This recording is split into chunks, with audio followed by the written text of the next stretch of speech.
एक जुनून है, जज्बा है हम लोग का कि आर्मी ज्वाइन करेंगे, देश की रक्षा करेंगे। पैसा कमाना होता तो और भी कई जगह था हम लोग के लिए।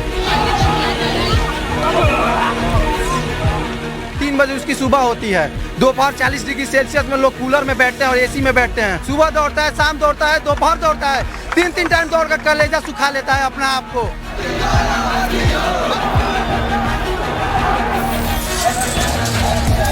एक वेल ट्रेंड आर्मी को तैयार होने में, सोल्जर को तैयार होने में कितने दिन लगते हैं? मिनिमम 3 साल, 10 सप्ताह से 6 महीने तक ट्रेनिंग दिया जाएगा। और उस ट्रेनिंग को देखकर आप हमें अरुणाचल के और पाकिस्तान के बॉर्डर भेजिएगा। क्या कर सकते हैं मैडम, आपको जान भी ना, हमारे पास कुछ नहीं है आप देने के लिए। आप दांतों पर कुछ लगा चुके हैं, हमारी जान भी 11 बार जब डेट गया तो हम क्या कर सकते हैं, अभी बोलिए।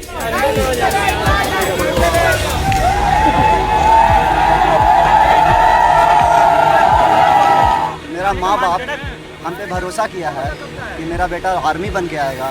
हम गरीब घर से सर यहाँ पटना में आके पढ़ रहे हैं, तैयारी कर रहे हैं। हर सुबह गंगा नदी जाते हैं बाला में दौड़ने के लिए, मात्र 4 साल के लिए।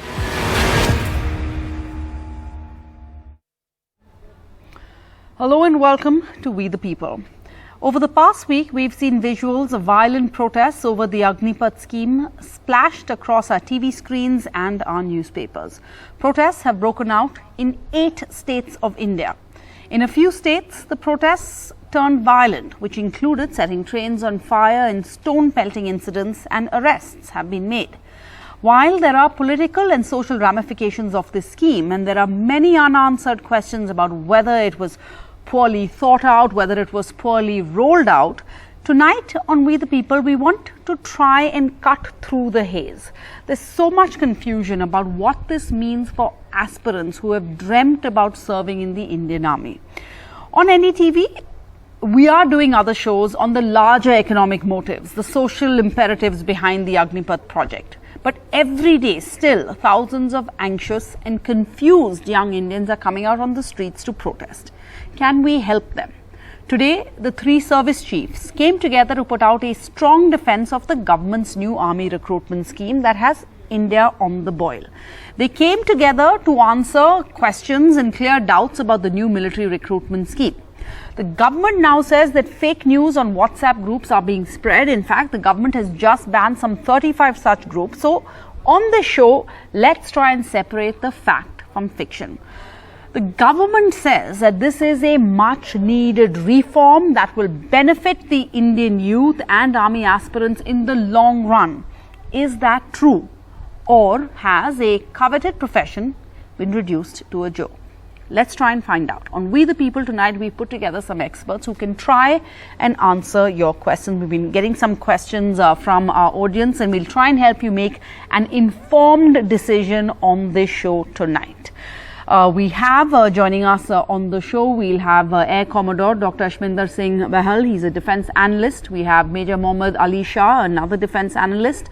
And we have the Defense and Strategic Affairs analyst, Lieutenant Colonel J.S. Sodhi, retired Lieutenant Colonel J.S. Sodhi, an instructor in the Officers Training Academy in Chennai, which trains short service officers. We have the former company he's been a former company commander in the Northeast, and we have a defense analyst, Brigadier Dr. Vinod Datta, retired, of course, against the former Deputy Assistant Chief of the IDS, and we have Sudhir Kulkarni, an author, columnist and socio-political activist. So first and foremost, I just want to let me put that question across to you, all of our panelists. Thank you for your time.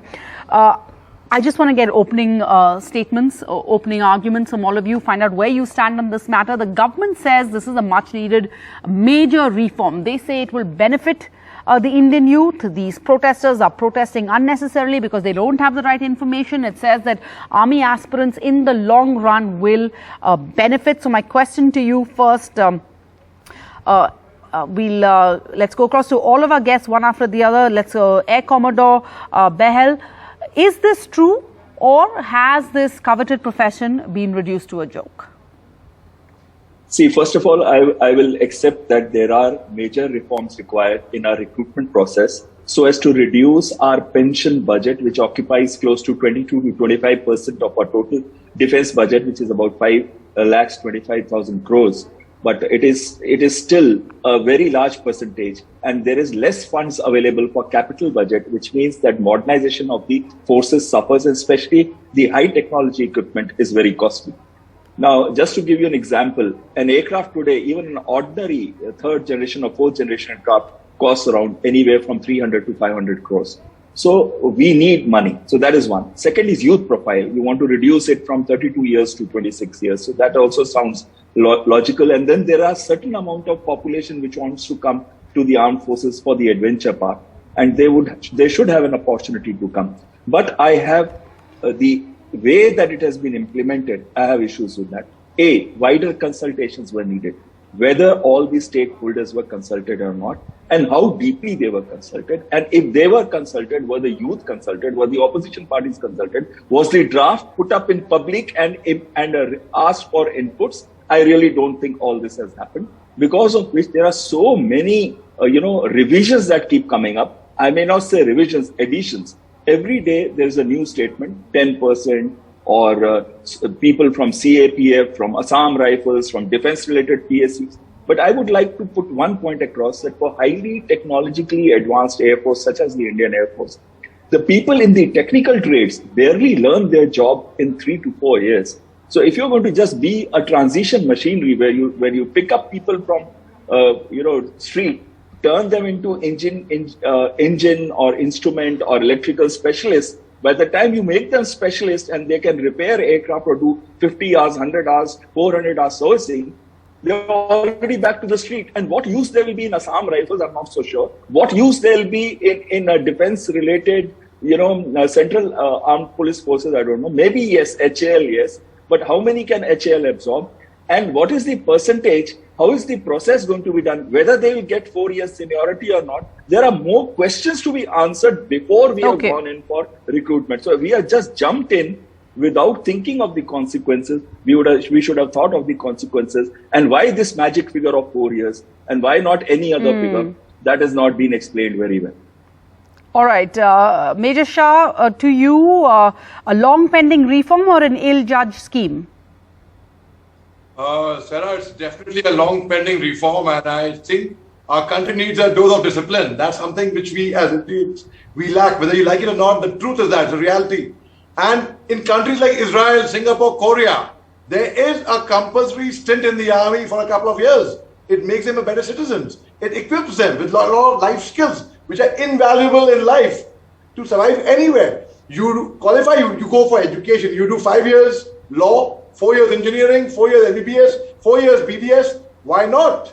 You are equipping yourself. I joined the Short Service Commission for 5 years only. I resigned from a very lucrative job in a multinational company because I was motivated. It was a calling. I wanted to serve the nation for 5 years, and I was very clear of that. And I am very proud to say that Colonel J.S. Sodhi was my instructor. Paramveer Chakra Sanjay Singh was my instructor that time at OTA. So yes, most certainly it should be encouraged. And these young boys, they are in for a very good learning in the army, I would say that. Okay, that's one perspective. Brigadier Dr. Vinod Datta, where do you stand on this?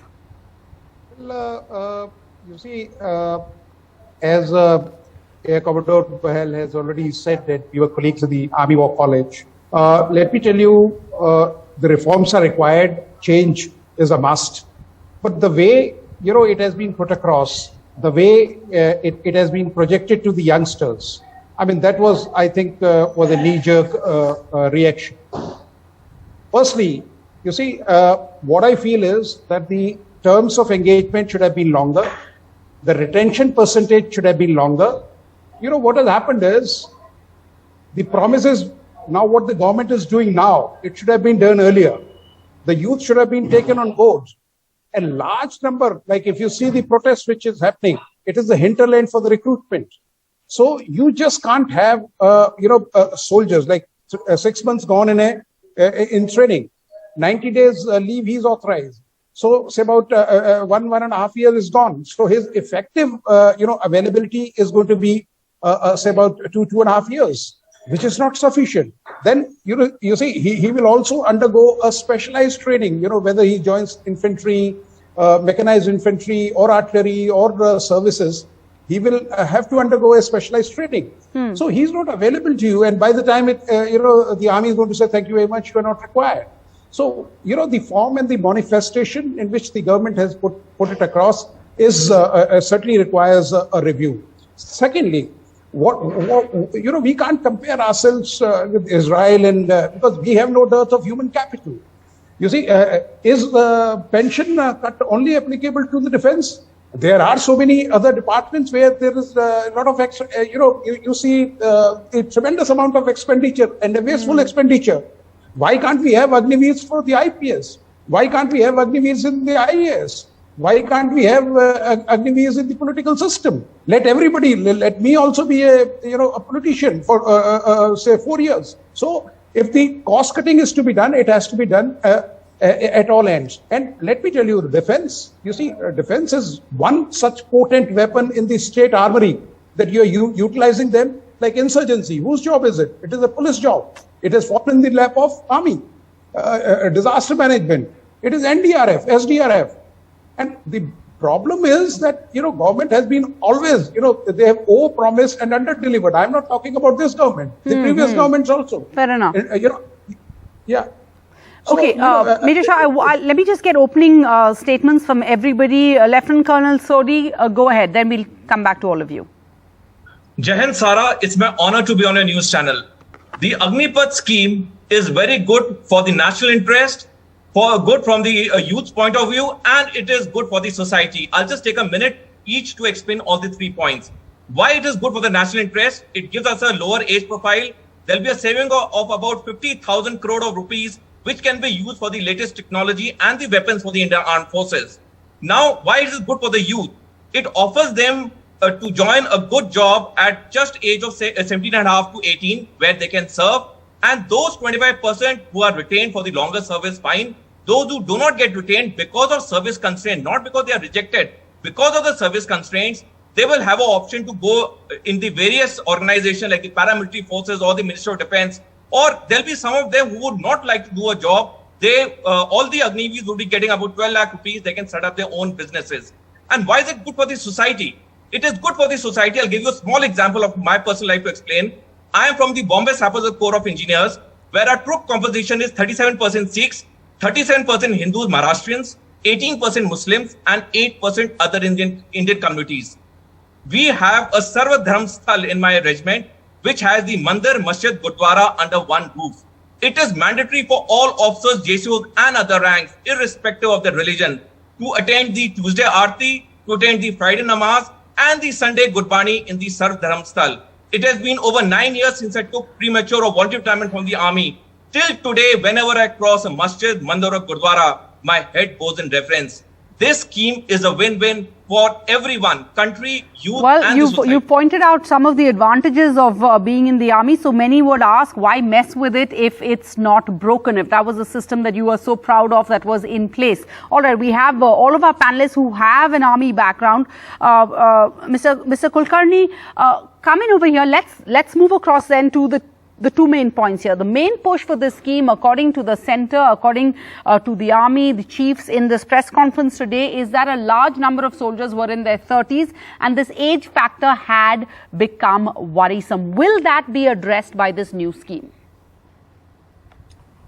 Unlike the distinguished co-panelists who are from the armed services, armed forces, I'm a layperson. But I'll try and speak for the protesters. Agnipath is not an employment scheme. It is partially a retirement scheme. It's not a recruitment scheme. It's partially 3/4 a rejection scheme. And this is what has created a lot of dissatisfaction, even anger among not lakhs, but millions of aspirants in the country. Now, who joins the Fauj, especially at the lower level? It is not the metropolitan upper classes. It is mainly youth from rural India, Mofussil India. They not only want jobs, but they want an opportunity to serve the nation. And nothing carries greater prestige and patriotic pride than serving in the Indian Army, Navy, Air Force. But look at the spokespersons of the ruling party and the government, the way they are trying to justify this scheme. Just today, we had Vijay Vargiya, Kailash Vijay Vargiya. He's not a fringe element in the BJP. He's a national general secretary. And he said that Agniveers can come and join the security guard BJP at the office as a chowkidar. Now, isn't it humiliation? Is the army training these people? Fair enough. These are points that we have focused on. I want to get across to this too. One more point. One more very important point. Go ahead. Now there is Kishan Reddy, who is a union minister, who says that Agniveers can be trained as barbers and washermen and electricians. Now, is this the aspiration of the people? Yeah, let's put that question across. We have all of our panelists who do have an army background. Let's keep those quotes up so they can see them. But I want to stick to the two main points here. The government has pushed this through and they're saying they're not going to go back on this for two reasons. One, that the age of the average, army officer will go down, which is good for the country, which is good for the forces. And two, that the cost of pensions, etc., the cost of the defense budget, etc., will go down. Is that true? I want to ask. Air Commodore, first to you, Air Commodore Behel, will the cost go down? I want to understand simply one thing. Let's say, I'm really simplifying this, as Mr. Kulkarni says, I'm a layperson. Let's say in the past, before this scheme, the government was, just to simplify this, taking in 100 people into the army, every year. They would serve 15 to 17 years and they would get a lifetime pension. Today, the government is, let's say, taking in 400 people, out of which 100 after 4 years are going to be confirmed. They will then pay 17 years, serve the nation for 17 years and still get a pension. So how is the budget coming down? See, the budget is coming down quite a lot. I'll give you two analogies. One, if you see last 2 years, there has been no recruitment. So 1 lakh people plus they have already reduced. And now also every year you are supposed to recruit 50 to 60,000 of the defense personnel. But what you have done is you are going to recruit only 46,000 and over a period of time is that increase good for it to the 60,000. Does the army need to cut down, or is this a requirement, or is this a necessity? The necessity is saving costs.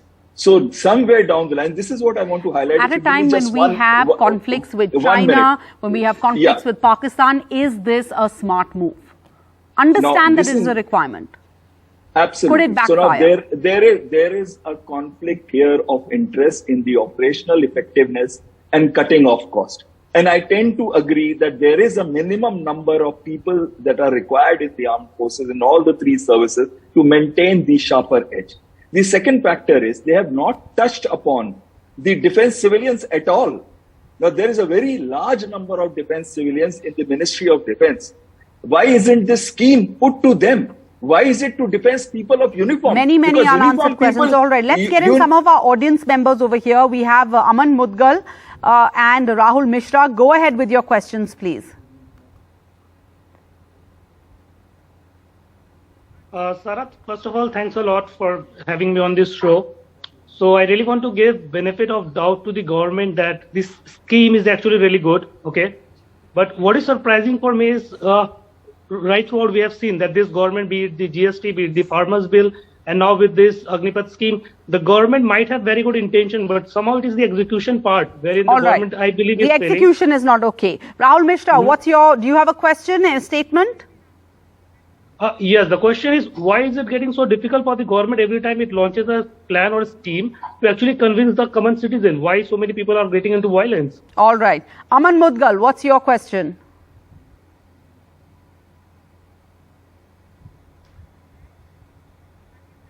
Aman, unmute.